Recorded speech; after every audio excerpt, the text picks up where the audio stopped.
Salut mes petites minorités. Des milliers de personnes ont décidé de rendre un dernier hommage aux scooters lausannois. Tué par un garage raciste. C'est dingue, on va commencer par croire que ce jeune homme était un exemple du côté roudoudou de la sodomie. Il était vraiment blanc comme neige, notre petite sucrerie. Non, pas vraiment, non. Adil. Un millier de personnes ont défilé samedi matin dans les rues de Lausanne en mémoire à l'adolescent de 17 ans qui a perdu la vie alors qu'il fuyait la police à scooter. T'as remarqué ça, mec? Ils mettent en cause la fuite et non la police. Putain, mais c'est des fachos aux 20 minutes. Ambiance lourde mais pacifique samedi matin dans les rues de Lausanne. Et là ça fait plaisir, la passivité, le partage, la bonne ambiance autour d'un bon saucisson pinard. C'est pas vraiment le délire de la maison. Le saucisson? Bon, par rapport au fait qu'on oublie vite les 2 jours de racaille dans nos rues, putain. Bon nombre de jeunes et d'adultes issus du quartier Le Prélat étaient présents. On oublie vite qu'à Timothée s'est fait voler son scooter cette fameuse nuit. On oublie vite que cette chance était issue d'une famille de cassos. Des représentants politiques, des éducateurs ou simplement des kidams étaient également là pour manifester leur soutien. Quel bord politique.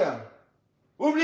L'oncle de Marville a d'ailleurs remercié les manifestants. Merci pour cette marche pacifique, vous êtes dignes. Digne d'exhiber un voleur de scooter. Rien ne prouve que c'était lui le voleur. Il était dessus la nuit du vol. Et alors? Digne de mettre en avant une racaille violente qui a agressé plusieurs personnes à Lausanne, dont le fils d'un pote fracassé à mort par Marvin et ses copains. Joli cocktail. Cocktail qui est invité aux heures de grande écoute sur les plateaux de la RTS pour parfaire la propagande mise en place depuis belle lurette. C'est-à-dire que les analphabètes sont des génies et les occidentaux, eux, sont des grosses merdes.